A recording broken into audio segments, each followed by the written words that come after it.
El canto, fuentes históricas, metodologías de aprendizaje, intérpretes y más.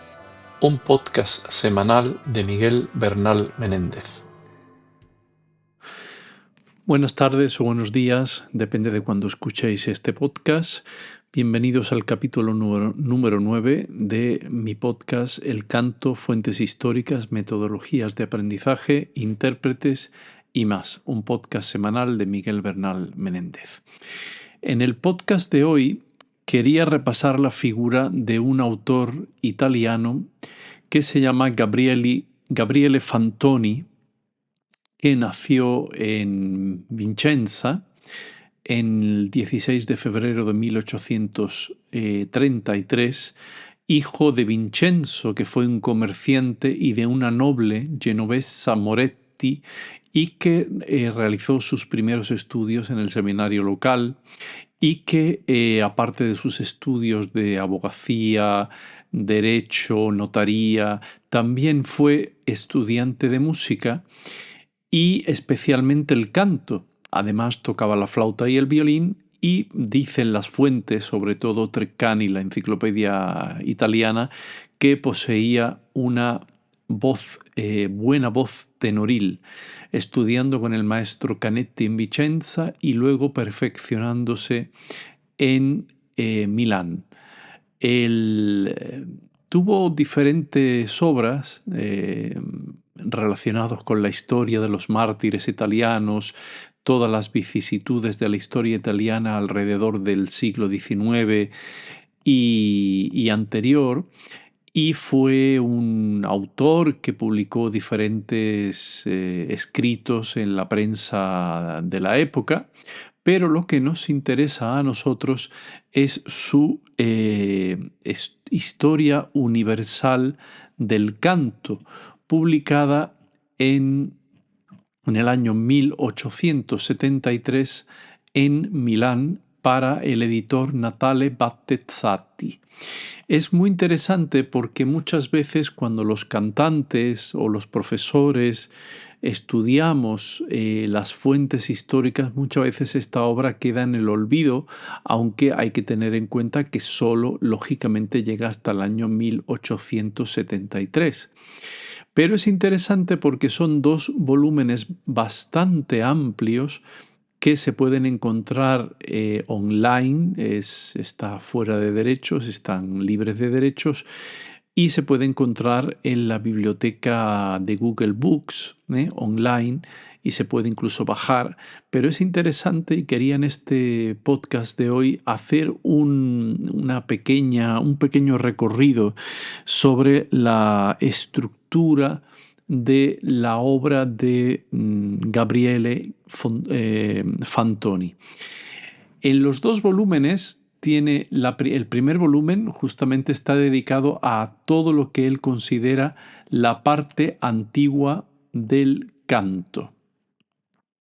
El tomo segundo es la parte nueva o la parte nueva, que ya, digamos, habla más de la época moderna.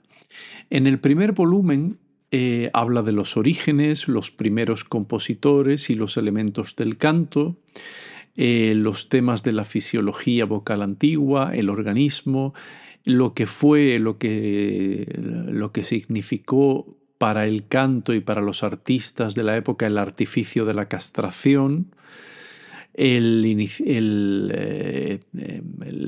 iniciación artística de estos cantantes, todo lo que fue el canto cristiano, el canto fermo, el canto gregoriano, todas las codificaciones rituales, y también dedicado a la música popular.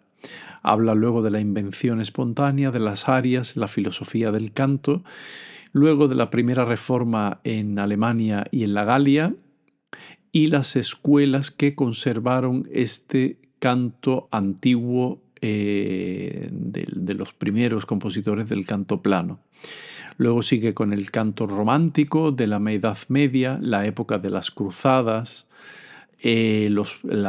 todas las formas de madrigales y corales, las primeras fundaciones de las capillas musicales y la el papel que jugaron los niños en estas capillas musicales, y también habla de la ciencia, el influjo que tuvo la ciencia y de la escuela flamenca.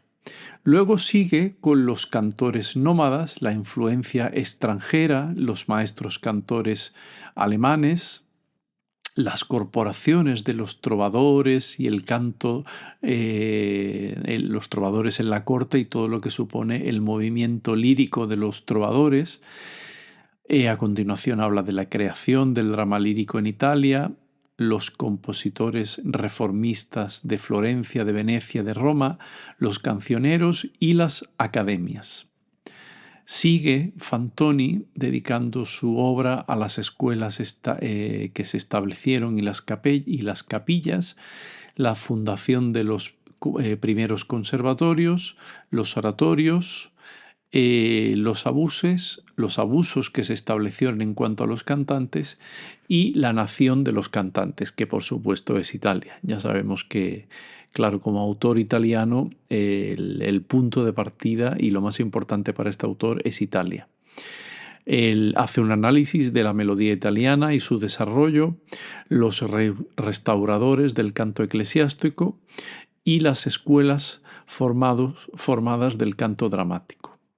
Las escuelas, habla también de las diferentes escuelas de canto en referencia al esplendor de la escuela veneciana y luego la escuela francesa.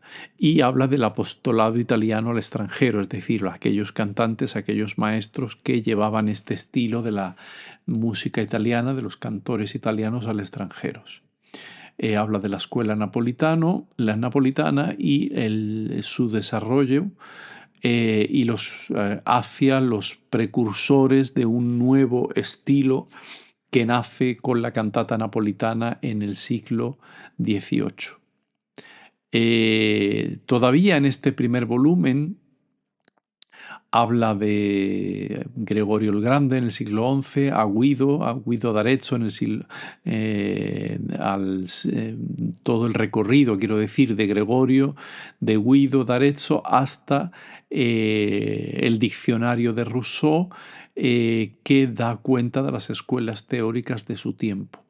Habla también de las escuelas y el método práctico de las escuelas y conservatorios del siglo XVIII y habla del paso del método primario didascálico, se refiere a la didascalia, a un método mucho más analítico y superior, según siempre Fantoni, y también de los tratadistas. Con este pequeño capítulo, este apartado de los tratadistas, se termina el primer volumen. El tomo segundo comienza ya con la parte nueva, la parte nueva, donde Fantoni sigue analizando los métodos de canto y sus escuelas, las normas didáctico-físico-especulativas, los métodos artísticos, los métodos modernos, hablamos del siglo XIX, segunda mitad del XIX, sistemas, conservatorios, capillas y la decadencia que él considera de estos sistemas. A continuación, sigue con la revisión de las escuelas italianas, los conservatorios, las últimas etapas de la escuela veneciana de canto y habla de la actualidad de las principales escuelas y sus esperanzas. Habla de los conservatorios ultramontanos, la influencia italiana en el extranjero, las revoluciones extranjeras y aquellas preponderancia de métodos que implican las referencias o las relaciones entre países. En la continuación de la parte nueva ya termina el segundo volumen con el retorno, se refiere Fantoni al retorno a los compositores y la sublimidad, lo sublime del desarrollo melódico italiano, el genio y los imitadores, los progresos de otras naciones, los maestros contemporáneos, la renovación de los intentos ultramontanos de modificar esta escuela italiana y los falsos y los verdaderos profetas.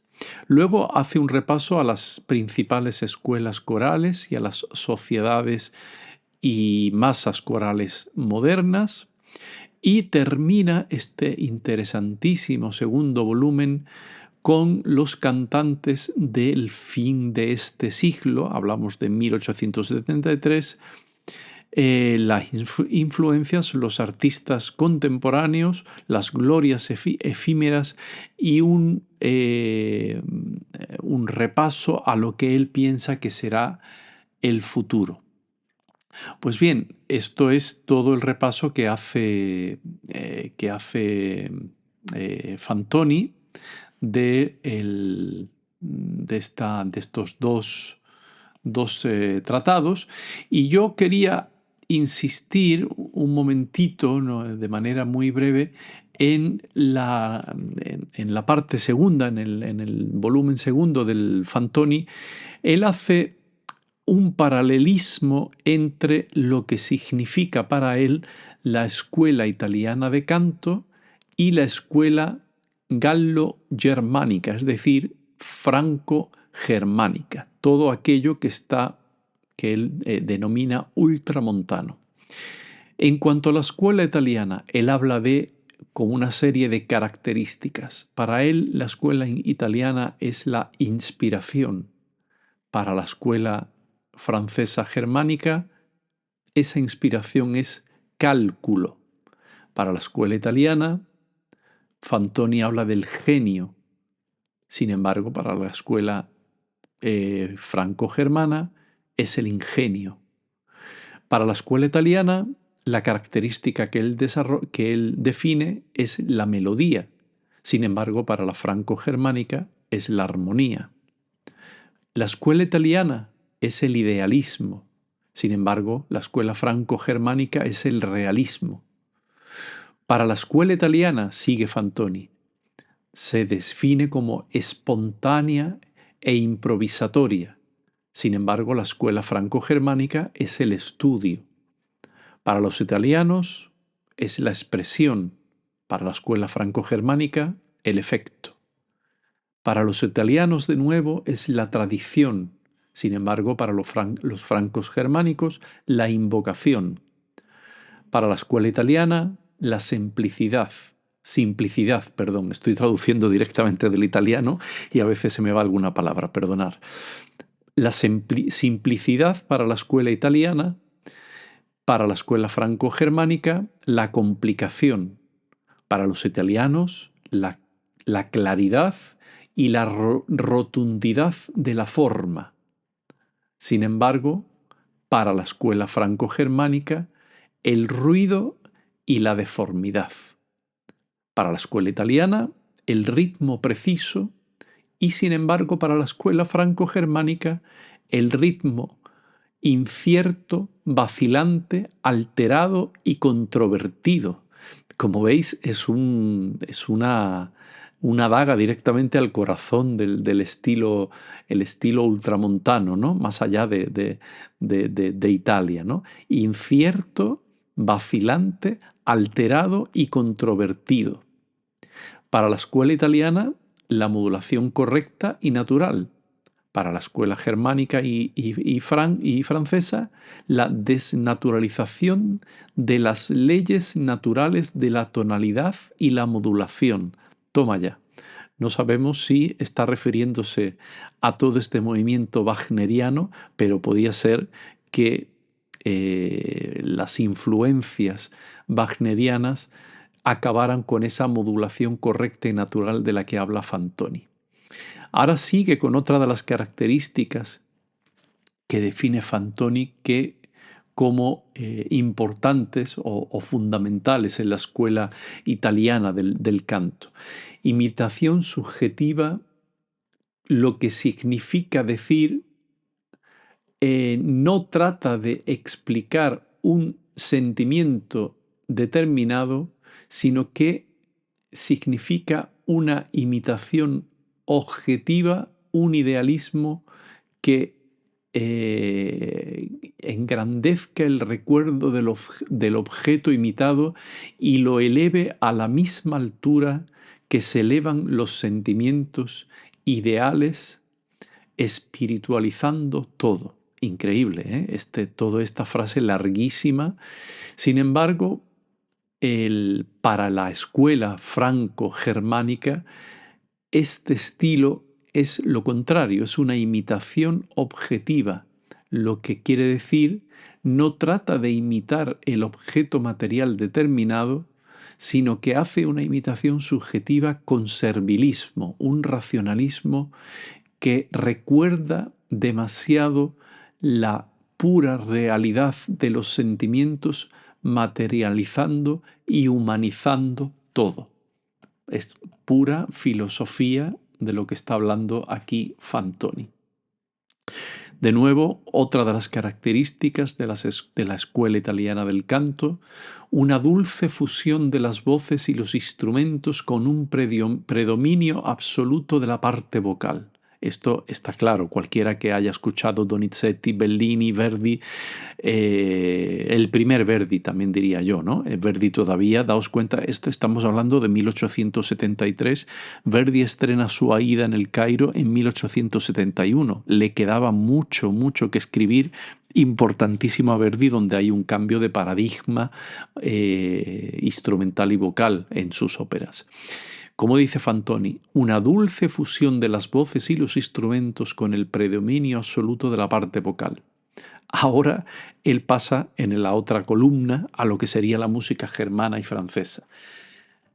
Laberíntico embrollo de la parte instrumental con una constante suciedad de la parte vocal. Es decir, aquí la parte vocal no tiene el protagonismo absoluto, sino que la parte instrumental se come a la parte vocal, cosa que para la música italiana, la ópera italiana, el canto italiano es absolutamente fundamental, el desarrollo de la melodía como parte fundamental del drama lírico. Sigue Fantoni, para Italia el bel canto. Bel canto significa simplemente bello canto. Para la parte germana francesa, melopea. Para la parte italiana, una creación que extasia el alma. Para la parte germana y francesa, un artificio que nos hace sorprender y que nos admira. Bueno, pues es interesante también esta reflexión. Para la parte italiana, un calor que se siente y no se puede explicar. Para la parte germana francesa, grandiosidad que se explica y no se siente. Daos cuenta de la diferencia fundamental estética.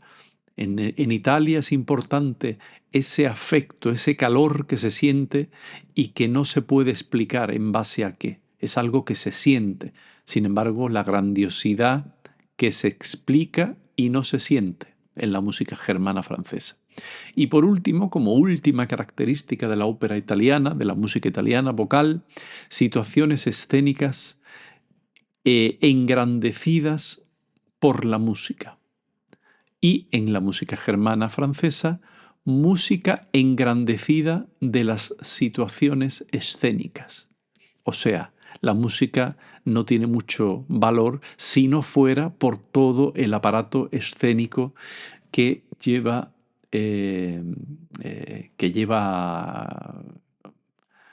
al mismo tiempo, ¿no? Bueno, pues como veis, esto aparece en el segundo volumen, lo he extractado porque me parece muy interesante. Disculpad porque a veces me quedo pensando porque no lo he traducido, simplemente estoy leyendo directamente del original, ¿eh? Entonces a veces alguna palabra traduzco de manera un poquito rara, puede sonar un poco raro. Luego es interesante también en el segundo volumen cuando él hace una relación de los cantantes actuales se refiere a España, y esto es interesante porque hay cantantes que hoy en día nadie sabe de ellos, ni nadie los refiere, ni nadie habla de ellos. Y claro, dice de España, la Colbrán que enamoró Rossini, o sea, la Colbrán, la que fue mujer, Isabel Colbrán, que fue mujer de Rossini, que, para la cual escribió mucha música Rossini, como sabéis, todo el mundo la conoce y se ha escrito ríos de tinta sobre su figura. Pero claro, aquí aparece otras personas, otras cantantes y otros cantantes que no lo conoce nadie y los cuales son pues un motivo para investigar las figuras de estas personas que en este momento fueron tan importantes que el mismo Fantoni los refiere junto con los cantantes importantes de su época. Él dice, por ejemplo, cita a Benita Moreno, que dice que fue educada en Italia a principios de siglo y fue la primera que hizo conocer en su país nativo el nuevo repertorio italiano y que murió en esos días, o sea que parece ser que murió sobre la época en que Fantoni publicó este libro, estos 2 volúmenes. Sería interesante hacer algún capítulo voy a investigar sobre ella para dejaros algún comentario más. La Segovia, otra cantante, la Lola Vega, la Llanes, la Fitegulá, Ramírez de la Zarzuela, Camila dos Reis y Laura Sainz de Santjana. Lola Vega es interesante porque fue una tiple malagueña. Esto me ha hecho mucha ilusión, puesto que yo soy malagueño, no nacido en Málaga, pero malagueño toda mi familia. Y claro, he investigado un poquito sobre Dolores Lola Vega, ¿no? Que realmente es un personaje que merece la pena una investigación más amplia.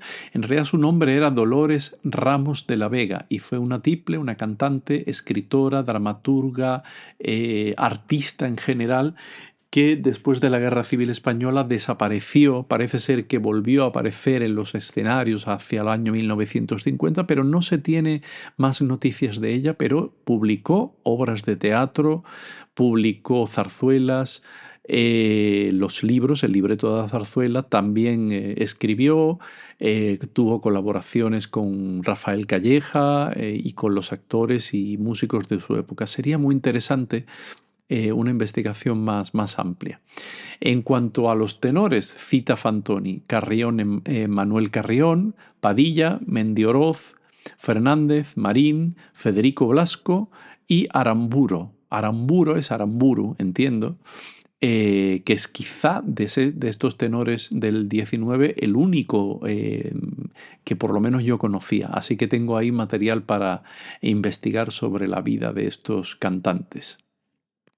En cuanto a los bajos, Puente, Rodas, Bárbaro, Moragas y Ruiz. Todos estos bajos. Pues habrá que investigar un poquito más allá de los, la familia de los García, ¿no? Manuel García padre, amigo, colaborador, cantante de Rossini, y los hijos, Manuel García hijo, famoso por su tratado de canto, la Pauline Viardot y la María Malibran, los 3 hijos de Manuel García, que desde luego tiene muchísima bibliografía, muchísimas obras que se ha escrito sobre ello, pero desde luego todos estos cantantes hay que investigar sobre ellos y ver qué importancia tuvieron en su época para que Fantoni se hiciera eco de sus carreras como parte importante de la historia del canto. Bueno, pues voy a dejar por hoy este podcast.